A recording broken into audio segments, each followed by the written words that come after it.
everyone, I'm Kevin, otherwise known as Forum BX257, here to bring you another 1980s G.I. Joe toy review.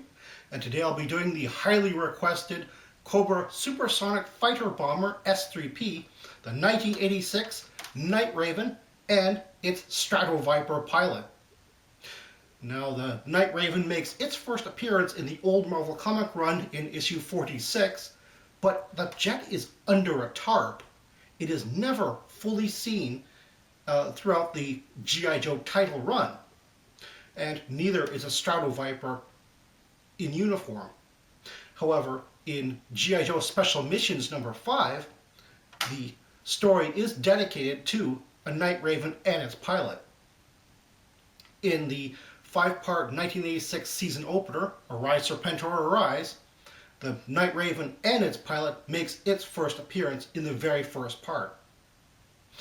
As you can see, the Night Raven is very much designed after Lockheed's SR-71 Blackbird, with, of course, a few added touches to avoid a complete copy.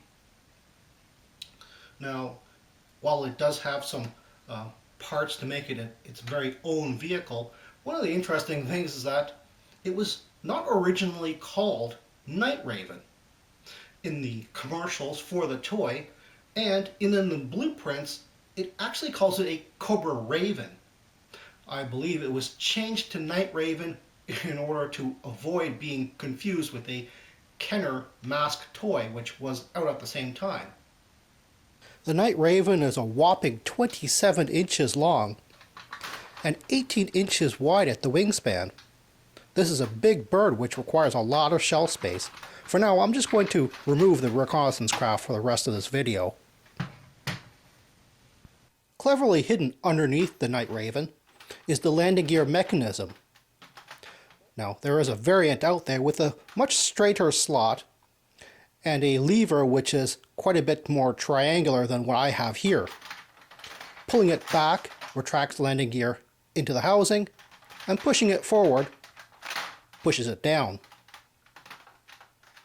The wheels are rubber,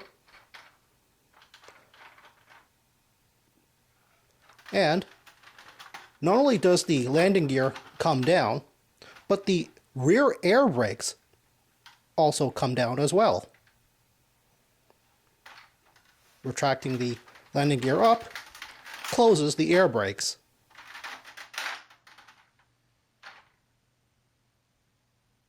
I really like that red translucent canopy. To open the canopy to insert figures, you pull down on the bottom, and you can extract the seats to make it even easier to put figures in. I'll just put a Strato-Viper in there.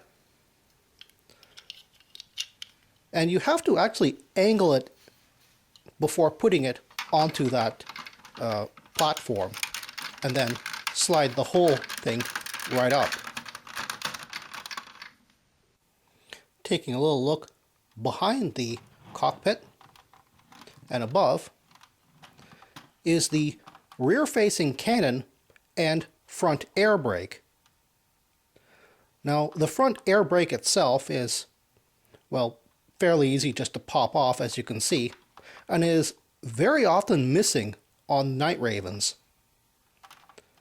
The front cannon just elevates and, well, that's it. Be sure to find one of these air brakes if you're looking for a Night Raven on the aftermarket, as these are often missing. Taking a look even farther back, mounted on the main engines are opening doors. They're hinged, so you won't very easily lose them. And you can see the engine detail on the inside.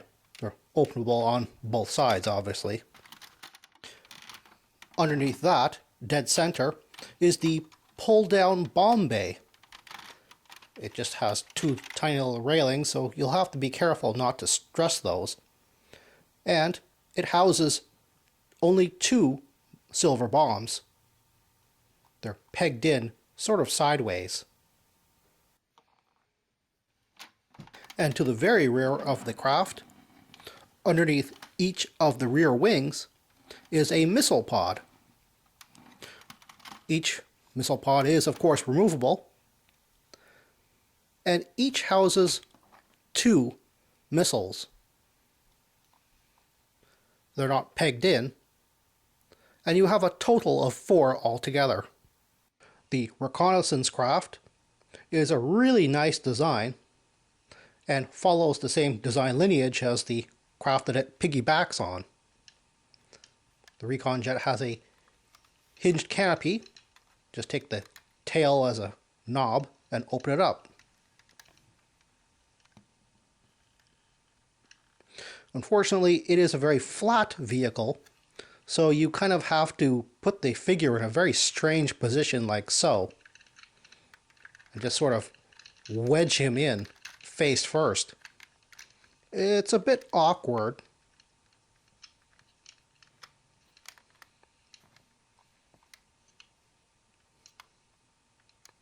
Another unfortunate thing about the vehicle is that there is no really landing gear or even a skid. Instead, you still have the connector with a piggyback feature, and it makes it very hard to sit this thing flat. To the rear of the craft, and on the very top, is the piggyback connector point, which is just this large tab. You just line it up with the peg on the Reconnaissance Craft and push it down. It's just held in by friction, which doesn't look like it should be that stable, but it is. The Strato-Viper has a really nice color scheme, which befits an elite Cobra trooper, like the Crimson Guard or the Eels, and his sculpt is really conveying that he is an aviator. One interesting little thing is the symbol on his bicep, which is admittedly a little obscured and hard to see because of the wrinkles on his bicep, but that is the Night Raven symbol from the jet. It's nice that they've actually put that detail in there, because many other drivers who actually do have symbols on their uniforms are not the same as the vehicles.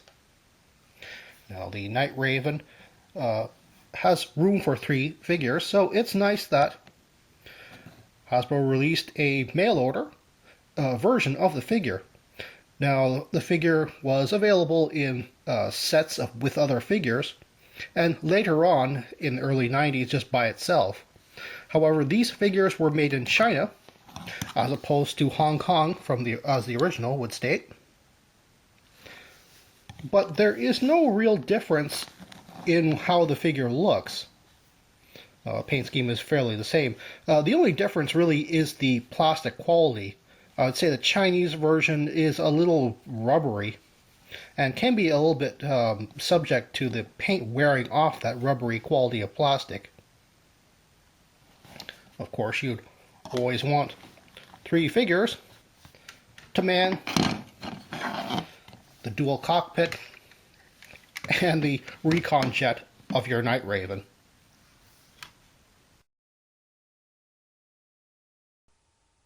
It's no big secret that I'm a fan of military jets, and the SR-71 Blackbird is my second most favorite jet, right below the Grumman F-14.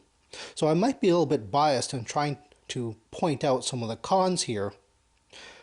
It's a very sturdy jet, and it stands alongside the 1984 Cobra Rattler as something that you really should have in your G.I. Joe collection.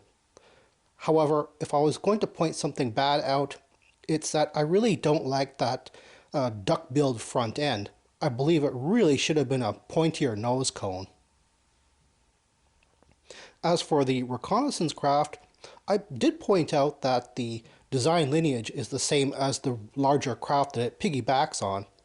And by that, I mean it continues to have these sort of rougher panels in addition to the smooth panels. And I believe that that was supposed to be the sculptor's idea of putting the radar-absorbing black ball paint on these stealthy vehicles.